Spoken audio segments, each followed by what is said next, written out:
Hey everybody, what's going on? Thank you very much for watching. We are here at Harris After Dark, with Jim McCormick, and we are going to pick all of the Week 6 games in the NFL. We have fewer games this week because there are bye weeks, which means fewer games for me to get wrong. Hi, Jim. I look at this week like just a reprieve from our excellence, you know? It's like... You had a winning record last week, I believe. That's. I don't want to... It was close. I don't want to brag, but, it was pretty cool. You're Mr. 8-7. I believe I was Mr. 5-8-1. Wait, how did I get a push and you didn't? Dave's gonna have to do a little. I sat out a game. Was it the game that pushed? Was it Chicago, Minnesota? Was that? That was 7 points, and that pushed. So no, I don't know. Right. Yeah. So I'm wondering if you picked it. You know what? We should probably have production meetings to decide this stuff. Would be great. But we didn't. We're going to let Dave be the official arbiter who's good and who's bad. And frankly, I've just been bad. Jim, I don't have a winning week doing this since week 1. I have to say, you did this show with me for 3 years on the podcast. Did I ever have a run like this? No, we were somehow pretty good at this. And particularly, you and I did the Hilton contest a couple of years, and it ended up being you and me competing at the end of the fall. So it was, we were good at one point. So... I used to be good at picking games, and now I make a knock-knock joke show that has vague NFL overtones. And you know what? I hope people enjoy it. I'm going to do my best to turn it around. I certainly am watching every game on film. You can hear me talk about all the games at the Harris Football Podcast. It's a 5-day-a-week podcast that I do that's not on the YouTube channel. You have to go get it where you get podcasts, and you'll get a sense that I think I know what's going on with these teams. But it hasn't worked out to point spread picking. We're going to do this right now. Jim, are you pulled up? Do you have your hearty bowl of Brady mix here at the Russel Gage Cafe? I have it all. I have eliminated strawberries from my diet this week because I just want to prepare for this antioxidant-rich moment. This is week 6. I would say if there's one adjective I would use to describe it, it would be oxidant-rich. I would say it is clean those organs. Let's go, guys. Come on. Slate of games. Yeah, I can't wait. Now that you've said that, we have to see what you're going to do when we get to the Buccaneers game, but we're not going to start there. We're going to start at the Thursday night game. I'm going to put on the Felix Grays, actually, so I can check my notes as we, always when I look at the screens, got to put the glasses on. The Bears are hosting the Commanders on Thursday night, and what's weird about this is that the line has gone crazy.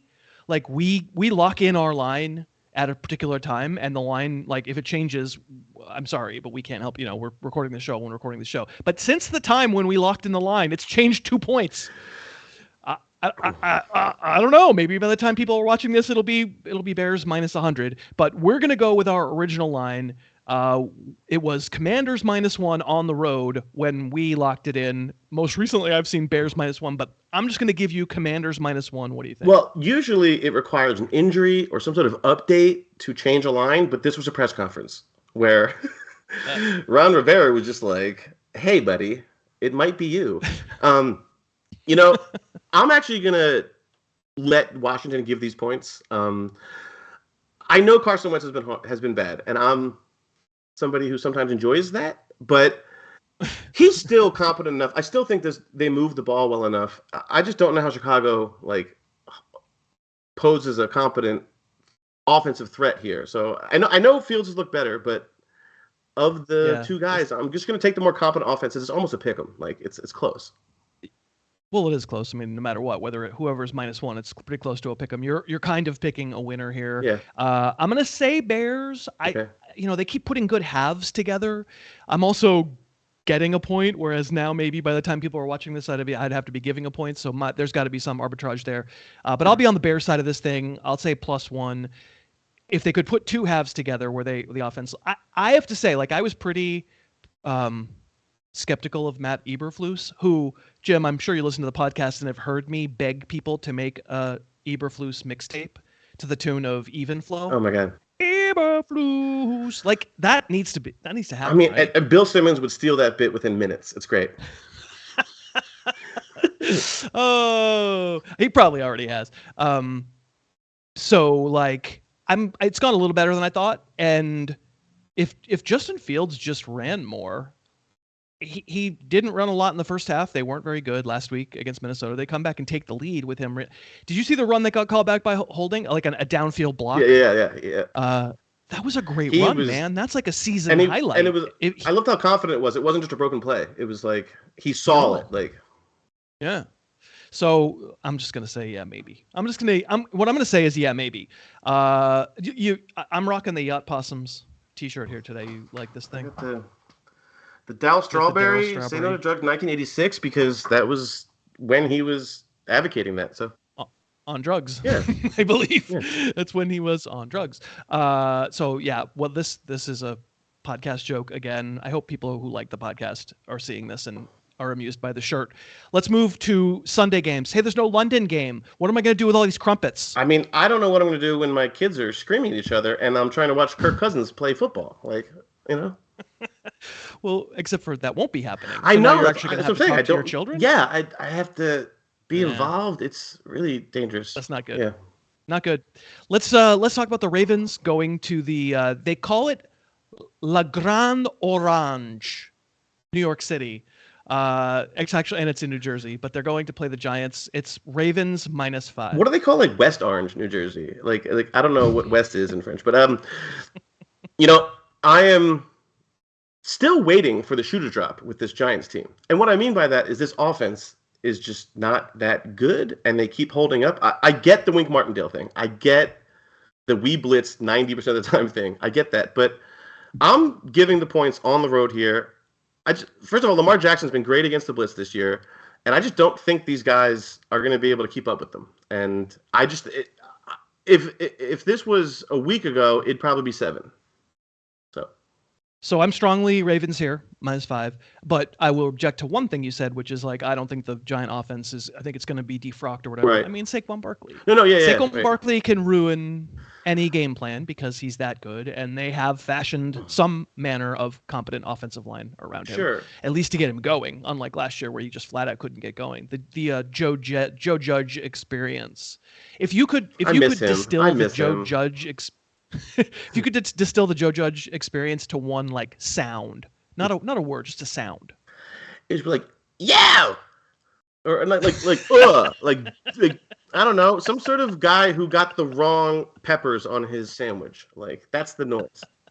Like ooh, just irritated ooh, and wants to talk to the manager. And yeah, I think that's all correct. And my beloved Patriots have him now, so we are that 73%. I mean, he's like 73% more aggrieved here in New England. I'm not in New England. I'm in Los Angeles. But, you know, in the mind, I'm always obviously. All right, we're going to go back to picking the rest of the games. Let's just thank DraftKings for sponsoring. For better or for worse, DraftKings is responsible for this mess where we attempt to pick games correctly. Money off us. It's great. As long as they go opposite, they've been making tons of money. We're gonna rectify that for sure. But DraftKings, good sponsor. They sponsor everything that we're doing at Harris Football. I really appreciate them very much. And if you're looking for a place to play the games, if you live in one of the magic states where it's allowed, it is fun. Like on Thursday night, if you don't have a dog in the hunt between Bears and Commanders, it's pretty fun to put $5 down on it. And trust me, for $5, you'll start rooting. You will. It feels like you shouldn't. And in fact, you could do like a $5 parlay and try to turn it into real money. You can, bet 3 or 4 things to happen in a single game, and it works out. You make a little bit of money. They have a good promotion going on right now where you can actually take one team to win straight up on the entire slate this weekend for $5, and if they win straight up, you get $200 in free bets. All we ask is that if you do decide to follow us up and look into seeing if you want to play some of these games, when you sign up, use the code HarrisTube. That helps us. That keeps the show going. That's how they know that advertising on this show and making the show happen actually works. So please do use that code HarrisTube. With DraftKings, just download the app. It's pretty fun. I'm in California. I can't, but you can maybe where you live. Jim can. I can. Dave Piper can. And I do. See that? Did you use the code Harris too? I did, and actually, I've been thinking about. I talked to my tattoo artist, thinking about getting like in some Gaelic script, Harris Tube on my wrist. So. All right. Well, bring that on the show for sure. We have a rematch of a week 2 shocker. The Jags are now going to the Colts. The Colts have not had very much time to settle down. That was only a month ago, like 3 weeks ago, whatever it was. Was it week 2? Yeah, it was week 2, where they go to Jacksonville and get shut out. Now they're hosting Jacksonville, and the Colts are a 2-point favorite at home against the Jags. What do you think? Oh, man. I feel like we haven't had enough time off of the Colts. Like, I know it's been since last Thursday, but I feel like I'm not prepared for this conversation. I drafted Matt Stafford in too many leagues, and I feel tangentially that, like, I also got Matt Ryan. Matt Ryan? Yeah, no. Okay. No, I'm connecting them because they just collectively are together in this, like, green room of failure. And Okay. that said, I'm taking the Colts because I think the Jaguars are spiraling a little bit here.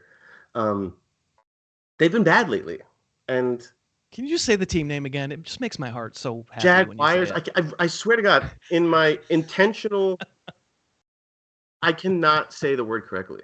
Like Jaguars. Like It's like can you say it? It's like me with. I want you to say it so I can It's hear what it's like sounds. it's like me with cumulative. Like I just have a hard time with cumulative. I have to really like think about it. But I can nail better it. than my Jaguars. Can you say Jaguars like the correct way? Jaguars. Oh my God! So there's like nuance in there, is what we're saying, right? And I'm just saying that these jagged wires. Okay, so You're not the only one. You're not the only one, baby. Most NFL announcers cannot say the word appropriately. I'm gonna take those wires. Okay. Go Wires, baby. What changed, man? Right. Like, Matt Ryan's still playing like utter garbage, Sure. and I mean, if anything, Jonathan Taylor's more hurt. It sounds like he'll play in this game, but we don't really know. I don't know. I'm gonna try this week to like not overthink things Right. and just say, Who's wait, better? I saw these teams play, better? Yeah. and somebody shut somebody out. I'm just gonna go with the Jags, and I'll take the 2 points. The beloved footy pajama Patriots. I still didn't wear the footy pajamas on the show yet. Oh, I would sweat so much. They'd be soaking wet by the end. I'll do it. I'm kind of looking forward to that, though. I've been telling Dave, our producer, like that the whole goal of this show is to get Chris to sweat. So it's not hard. I will sweat. Yeah. Patriots, they shut out the Lions last week, the impenetrable Lions with their incredible offense. So obviously the Patriots are amazing, and they're going to Cleveland, Dave's beloved. This is a Harris Piper showdown here. I would ask Piper to get on the horn, but I know how shy he is about appearing on this channel. This is the Browns, somehow a 2.5 point favorite. What an outrage. Yeah, complete outrage. I don't know what the whole game manager thing that they were going for with Brissett and then just letting him try things at the end. Like, I don't know what exactly what that game plan was, but I'm going to give the points. I really think the Patriots have been playing really well, but I just think the ground game works here. And Jacoby Brissett clearly has a revenge narrative. He's got notes in his old iPhone, like from years ago. They're all about Tom Brady, though. They're not, right. Yeah. They're the guy isn't there anymore. I'm taking the Patriots again. I won with them last week. I'm taking them again. It's the kind of matchup the Patriots will win. A grind. Because they're mediocre. Yeah. They're going to win straight up, frankly, probably. Just because I don't really like Kevin Stefanski. I think overall it's sort of a not great organization and with a kind of a messy way of playing that always they should be better than they are kind of thing. I feel the same way about the Browns as I do against the Lions, sort of crap bag franchise. Sorry, Dave. And the Patriots usually beat those and then give all of us hope, and then they go to Buffalo and lose by 1,000 points.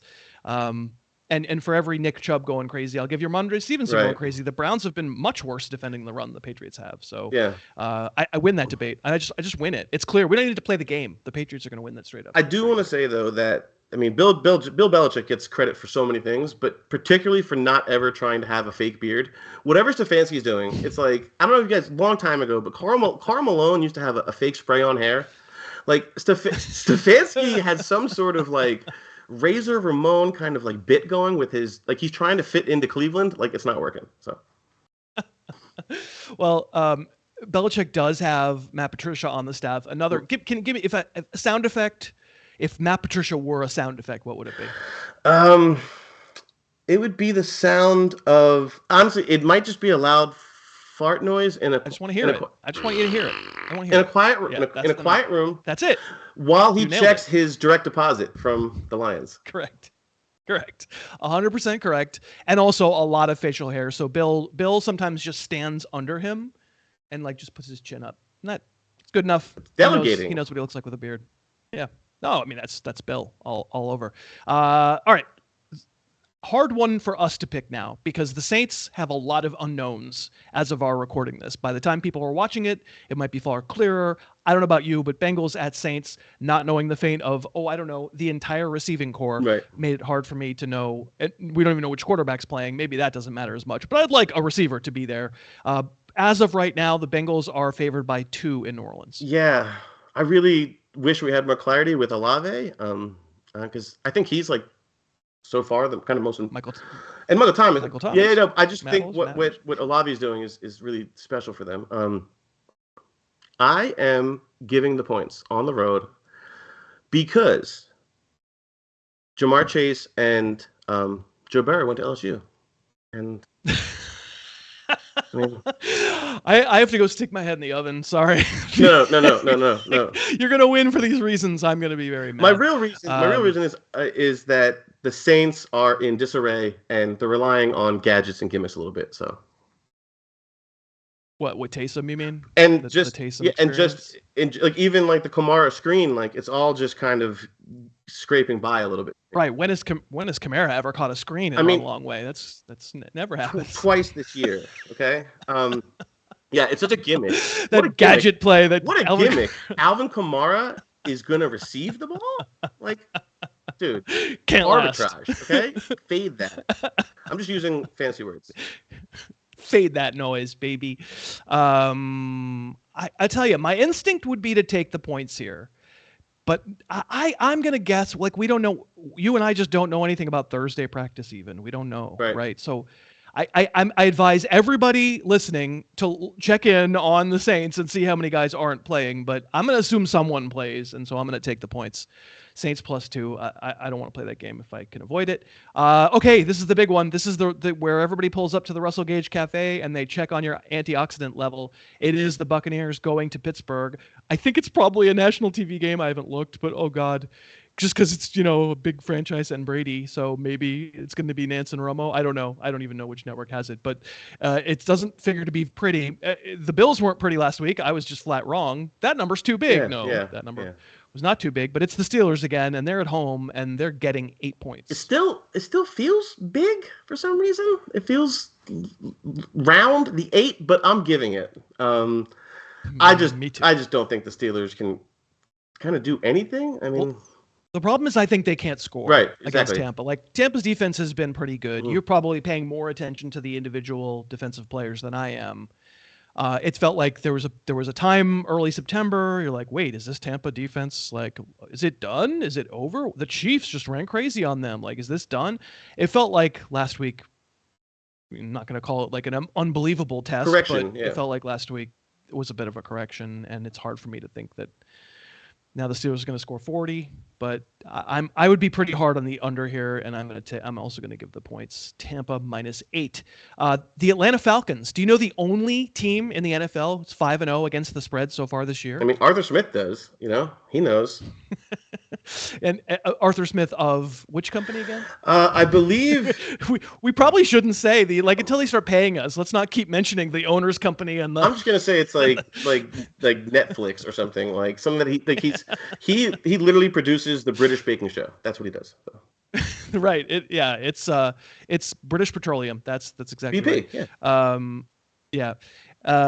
So we have the Falcons 5-0 against the spread. Of course, that means they're never ever going to not cover. They are home underdogs, 5.5 against the San Francisco 7x7ers. Yes. Atlanta is another smoke and mirrors team to me a little bit here with the Giants thing. I'm not letting the fact that Kyle Pitts broke my soul be involved here. He'll be back. He will be back. I'm giving the points. I know it's a lot for a San Francisco offense that doesn't score a ton, and this Atlanta offense has been frisky, but they're just such a better football team. And I know Bosa is possibly out, but this is his pectoral week, I guess. So. It's really crazy, right? Yeah. How these guys we covered this already. The vitamin, excuse me, the vitamins that these guys. I think the midterms have them stressed. I don't know, but half the audience. Click. At Ohio State, he's taking chemistry. Jesus, guys. I don't want to. I set the line at 5. I know what you're doing here. But I set the line at 5, Yeah. so I'm going to. It's a half a point of Atlanta Falcon for me. I'll just say there's a reason that the Falcons keep covering, and I'm maybe not going to overthink that reason. They're just better. People haven't caught up. They're okay. They're in that game. Tell me what the Grady Jarrett a personal foul did to that game. Yeah. We're potentially looking at Atlanta getting the ball back with a chance to take the lead. Like, that's a hard environment too. I don't know. I'm talking myself into feeling better about it. I don't actually feel good about it at all, but I am going to take the Falcons, and I'm going to take the 5.5 home points. We have the Jets going to Lambeau. I'm going to call this 7.5 because it was 7, but it was high juice, and now it's moved to 7.5. So Dave Piper, when you write this up, this is Green Bay minus 7.5. Wow, that changes things. It doesn't. I'm taking the Jets. I think there's a level of competence that they haven't reached it fully, but like they're playing NFL football lately, and I just feel like coming back from. I'm Ron Burgundy. I just feel like coming back from London is a difficult adjustment. I feel like Aaron Rodgers keeps waking up at 2 a.m. and continuing to forget to shave the back of his hair. Right, but really, like, it speaks to last week. Like even if they're the superior team, I just don't feel that they pull away from teams. Like, they're the better team, but they're just not going to win with as much. So they didn't pull away from the Giants last week. That's for sure. They had issues with that. They had issues. The reason that the Jets is the right call here is because who are the Packers blowing out as currently constituted? Like, I'm willing to believe that at some point they'll figure out something to get aggressive again on offense, but they don't want to be, and they kind of tried to be as the Giants kept hanging around in that game, and it just looked terrible. They just throwing the ball down the field to these kids is not working. It's a lot of Randall Cobb, 7-yard button hooks. Okay. I think the Jets can stay within a touchdown if it's going to all be 7. What would you call it? Is this like a public number? What do you call this? Like, meaning, is this is this a QB number? Meaning, like, what's influencing the trust in the Packers beyond it being so high? You mean? I mean, it's moving higher is the thing. It's moving higher. So it's not I think it's obviously the public that's moving it higher. I don't actually know where the big bets are. I don't know where the small. I don't know where the sharps are. But I'm just saying, like, what's influencing, like, this is an expectation, a stake on public, like, expectations. The Packers are an incredibly public team, and Lambeau is, they don't lose at Lambeau, and the Jets are a trope, and a lot of times the public will conflate a guaranteed win with a guaranteed cover, right? Mm-hmm. And the money is to be made. That's a good sentence right there. Covers that, that aren't necessarily wins. All right, so we have quarterback problem with the Dolphins. They are now apparently going to be on to the third stringer. Skyler from Breaking Bad is the new Miami Dolphins quarterback, and they are facing the Vikings in Miami. The spread is 3.5 Vikings. Oh my God, it's so hard to give points with the Vikings. I mean, because I don't even know who this quarterback is. Like, I don't know. Skyler White. Well, Skyler White is like my third favorite Skyler. So, who's your Skylar Thompson's your favorite, obviously. Who's your second favorite Skyler? There's this sounds so creepy, but there's like a 4-year-old girl at my daughter's school who invited her to a party and let my other daughter come, so I didn't have to figure out a babysitter. I was like, you are my second favorite Skyler. Does the Philly accent have a particularly fun pronunciation of the word Skyler? Yeah, Skyler is like, yeah, I mean, she's cool. Skyler. Yeah, Skyler's cool. Yeah, I mean, sometimes she's a little bit aggressive with the Swedish fish, but she's cool. Oh wait! I mean, I have to pick something. Oh yeah. I am going to give the points. Minnesota is not that good, but this is just they're lucking into this stuff, and they're one of these teams you're going to look up and be like, they're 5-1. Well, they're 4-1 now. Yeah, right. We think that if we're both taking Minnesota, we think they're going to be 5-1. I am taking the Vikings here too. If you asked me between Bailey Zappi and Skylar Thompson, who was asked to do more in their respective third-string rookie quarterback suddenly thrust into the spotlight because of injuries, I would say Skylar Thompson was asked to do more because Bailey Zappi just was going against the Lions. Jared Goff's never going to score a touchdown in his life against Bill Belichick. It's never going to happen. It's like a rule. Yeah. Ever again. Maybe it happened in some regular season game, but I would I would say, yes, Skylar Thompson was given more to do because it was a competitive game. They had to come back. In the end, they weren't on it. It was a close game until it really, really wasn't. The problem was that when the more they asked him to do, the more he looked like a 7th-round rookie who was considered a very, very developmental prospect. He just, as he pulled them back they were within they had a field goal attempt to take the lead against the Jets. They missed it. Jets go down and score. It's 9. Pressure feels like it's on. Boom! Immediately that pressure. He fumbles on a sack that he should just get rid of the ball. Like, it's a whole thing, right? And I would say I trust the Vikings in this situation a little bit. All right, Panthers come to Los Angeles where there will be no fans because there certainly won't be any Panther fans, and there won't be any Ram fans. If it's not a home game, what is it? Seats. What do we call this? Like, this is a neutral site game, like a UN game. This is being held in Guam. Yeah. It's the Panthers coming to Los Angeles. The Panthers are tied for the worst in the league. They are 1-4 against the spread. So no matter how bad we think they are performing, somehow the market, they're doing worse than what the market thinks. And the market thinks obviously bad things, considering the Rams, who've been kind of crummy, are favored by 10.5. Although I will say, again, since we locked it in, people started to realize, wait, we did what with the Rams? And that line is coming down. But for our purposes, we'll say 10.5. Yeah, this might be the toughest line for me this week. Wow. I had it at 10, so I'm right on it. Okay. I didn't even right on it. I didn't even know if Baker Mayfield was involved. I just assumed incompetence. The Baker Mayfield blues implosion, as we like to say. I mean, I don't know what to say. I mean, I kind of feel like I want him to have more commercials now, just to counter the, you know what I mean? Just to just keep going with it. Right. He's limping. He's throwing a product at a small child, but hits her in the face. Right. With it. He can do an everyman thing. He gets kicked out of a convenience store for ruining a fantasy league, that kind of thing. I'm terrible. Yeah. I don't know how I'm doing this, but I'm going to take the points with Carolina. It's too many. The Rams have just been so bad, and this Carolina defense is actually pretty good. It's good enough. Yeah. Me too. Although it's not really fair because you said your line was 10. So if I'd come to you with a more current line, because it really did go to 9.5 after it was 10.5, you would be on the other side. So we're both going to be on Carolina here. You have a little bit of an excuse, but exactly. I of course should the Rams kill them? Yeah, sure. The Rams should probably kill them, but I don't know that I think the Rams are capable on offense right now of mustering anything other than 17 inoffensive throws to Cooper Kupp.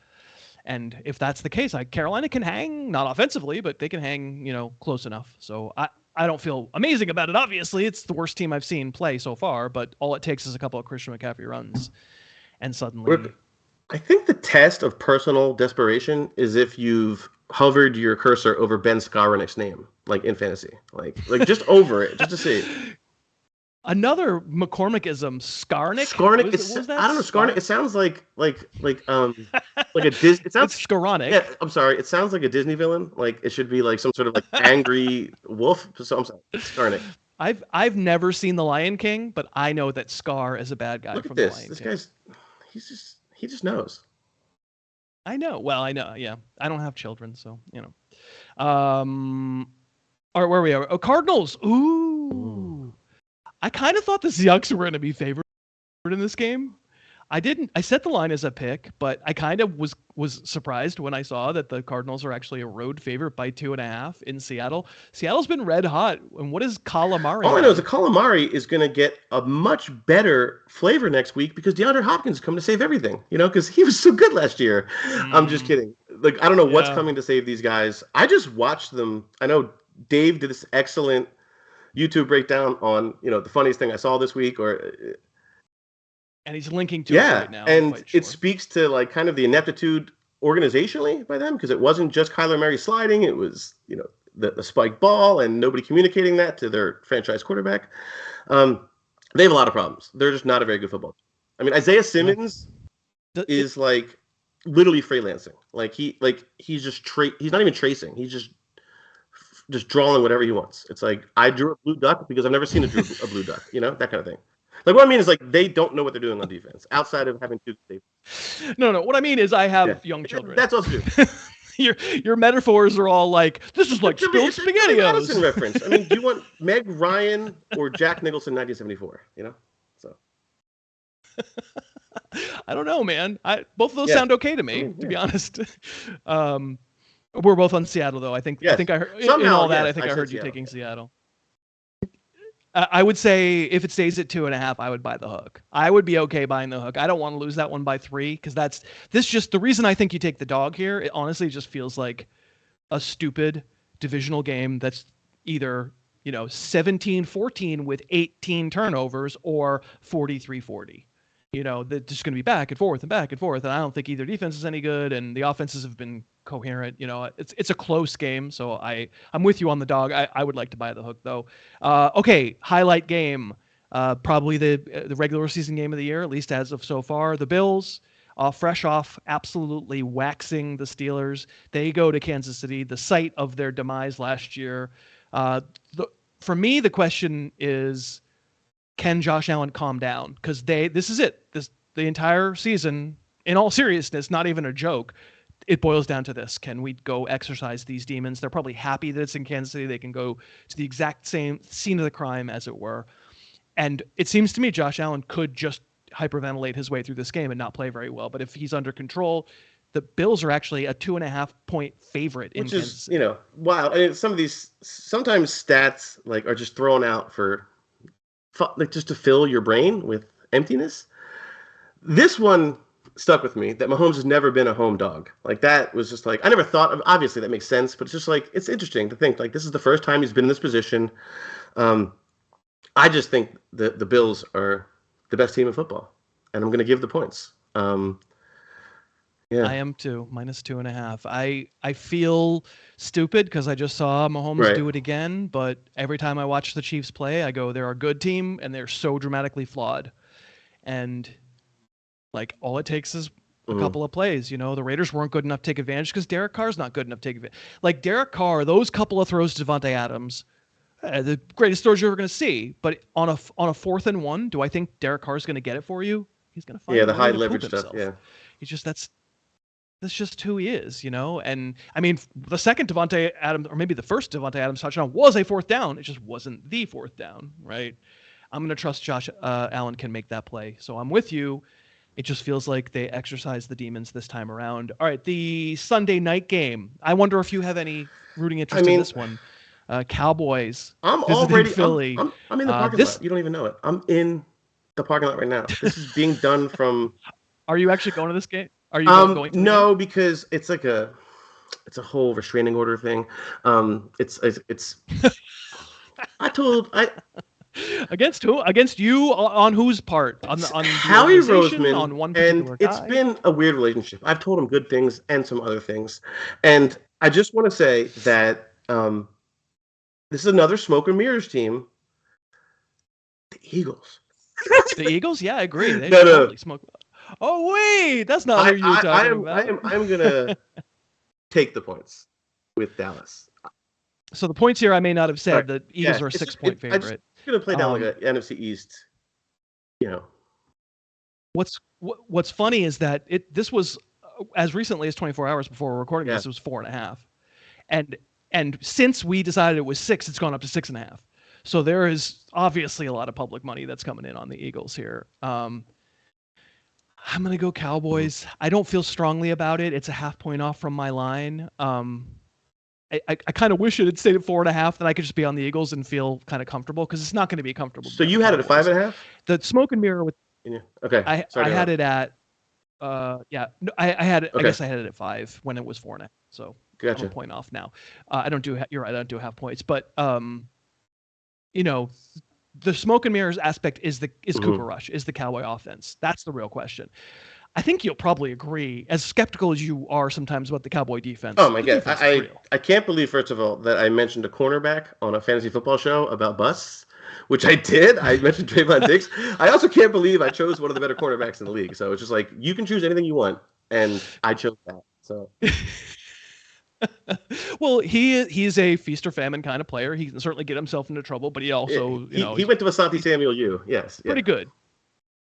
But just overall, They have playmakers at every level. The pass rush is you tell me, is the Cowboy pass rush the best pass rush in the league? I think with Lawrence healthy, it is, because how many like the Chargers, all these other teams that are supposed to have the two guys, they're either hurt or not producing. So yeah, I would agree with like that. I think I'm not looking at defenses you are. No question, you have to pay closer attention just for work. But if I were just like taking a mental snapshot, I actually would say the Cowboy D is the likeliest one to make it uncomfortable for Hurts. Like, obviously Hurts thrives in being able to get out of the pocket and make something happen, and there's probably a lot of rushing yards in this game for him because I think he's going to get a lot of pressure.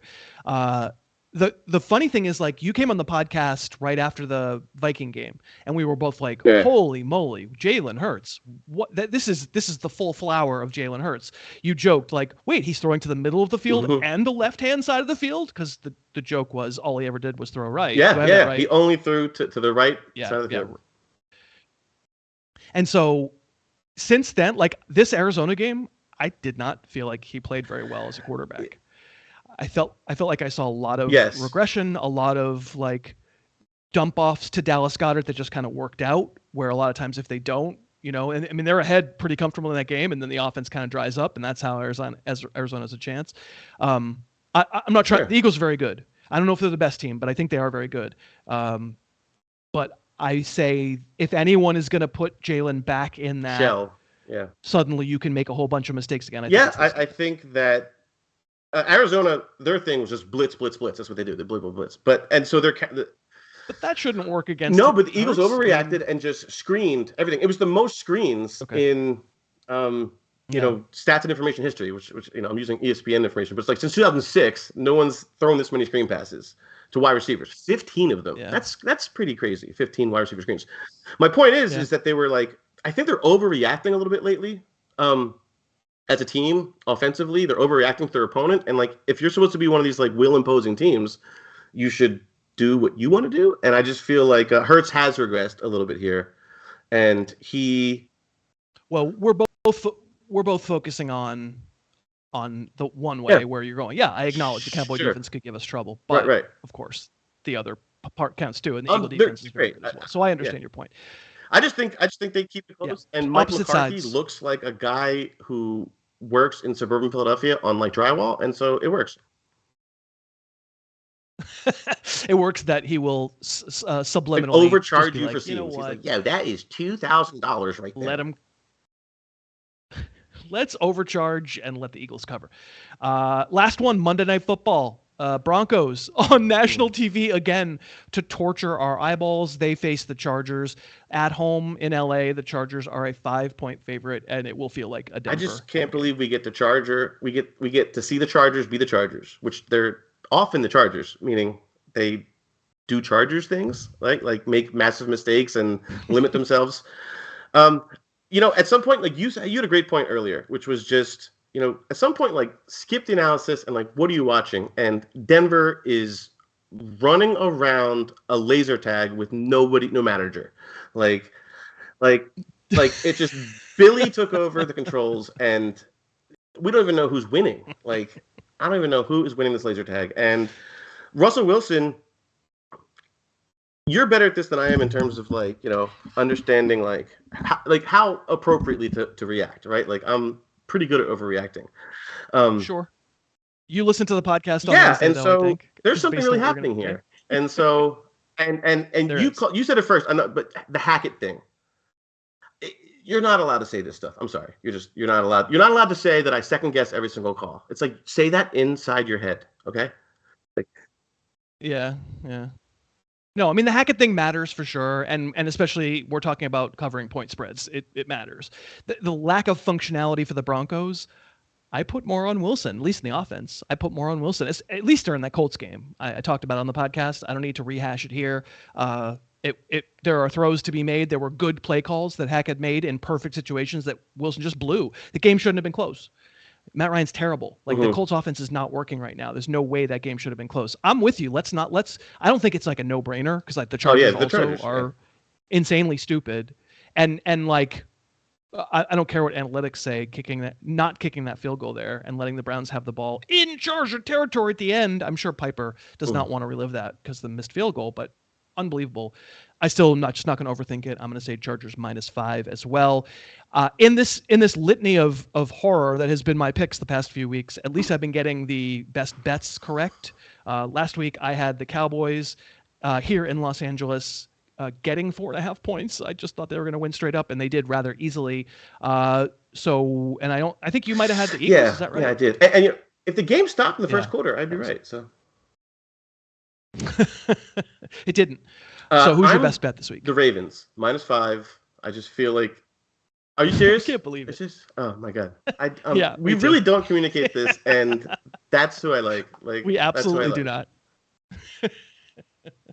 We absolutely do not. I also picked the Ravens. I guess if I had another thought, maybe it was going to be the Seahawks, but I'm not going to do it just because you're too confident. I don't really trust them. But the Seahawks were close.